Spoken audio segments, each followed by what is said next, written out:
Kaixo lagunak, ongi etorriak atal berri honetara. Nire izena Ane Ortiz da, Emaize Sexologia Zentrotik nator, eta hurrengo tartetxoa elkarrekin igaroko dugu. Eta zer egingo dugu? Hurrengo blokeetan, sare sozial digitaletan eman daitezkeen egoera desberdinak aztertuko ditugu. Az gaitezen ba! Lehenengo bloke honetan, sare sozial digitalei buruzko oinarrizko ideia batzuk landuko ditugu.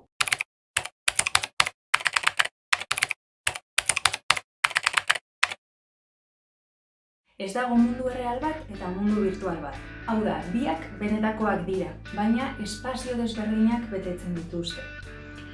Adibidez, lagun batek WhatsAppetik berri on bat ematen digunean, gauden espazio fisiko horretan postu egiten gara, ez ala? Edo aldiz, Instagramera sartu eta gure krasak bikote berria duela ikusten dugunean, ai, segurazki tripetan emozio zehatz batzuk sentituko ditugula. Argi dago egun plano digitala gehienon errealitatearen parte badela. Hau da, zu zara, baina eszenatoki desberdin batean.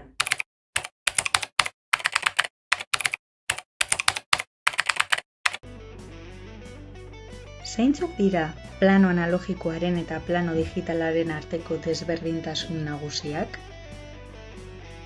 Plano analogikoan bereizitako espazioak daude. Lagunak, eskola, familia.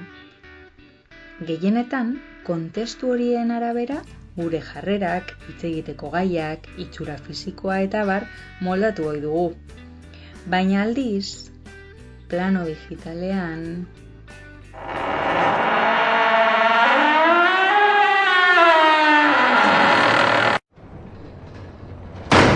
denok espazio berean gaude, eta edozeinek bertan egiten duguna ikus dezake.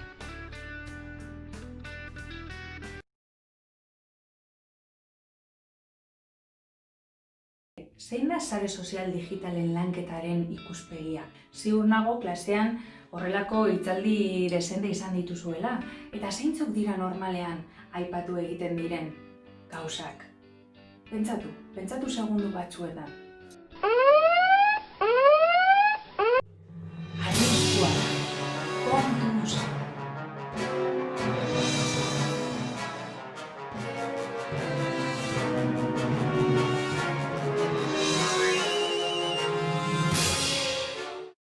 Bai, arrisku asko badaude, baina benetan uste dugu arriskuak baino aukera askoz gehiago badaudela. Hortaz, arriskuak ezagutzea ezinbestekoa da, batez ere geure buruak saretan babesteko. Eta zeintzuk dira sare sozialek eskaintzen dizkiguten alde positibo horiek? Besteak beste,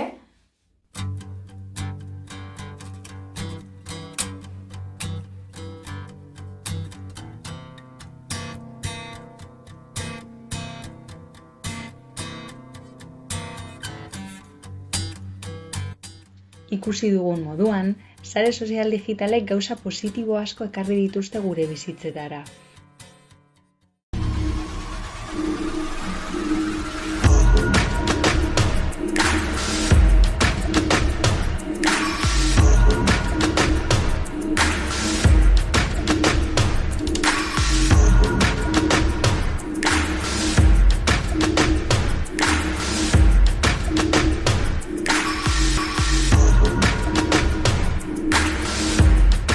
Goizean esnatu eta lehen gauza mobila hartu.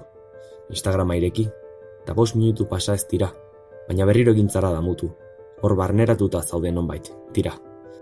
Baina denok egin ditugu halakoak ezta. Baina, zeinek ez du sentitu horrelako sentsazioren bat inoiz?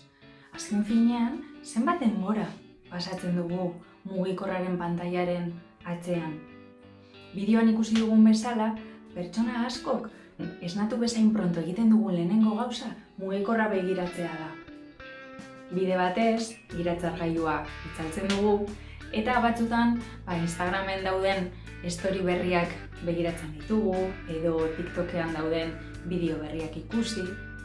Eta horrela, orduak eta orduak pasa ditzakegu konturatu gabe. Galdetu aldiozue inoiz zuen buruei egunean zenbat denbora pasatzen duzuen sareetan? Hemendik, denbora kontrolatzeko aplikazioren bat erabiltzea gomendatzen dizuegu. Egia da mugikor berri gehienek kontsumoa neurtzeko tresnak eskaintzen dituztela. Bestela, erabili dezakezuen tresna interesgarri bat Quality Time da.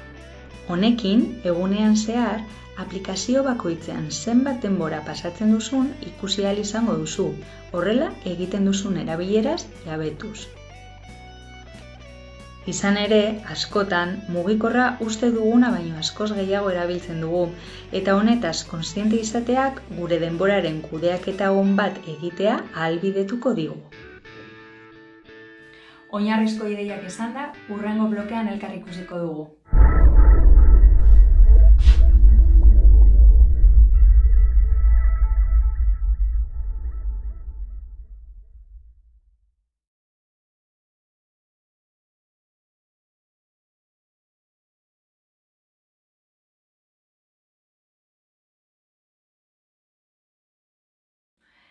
Bestela, erabili dezakezuen tresna interesgarri bat Quality Time da.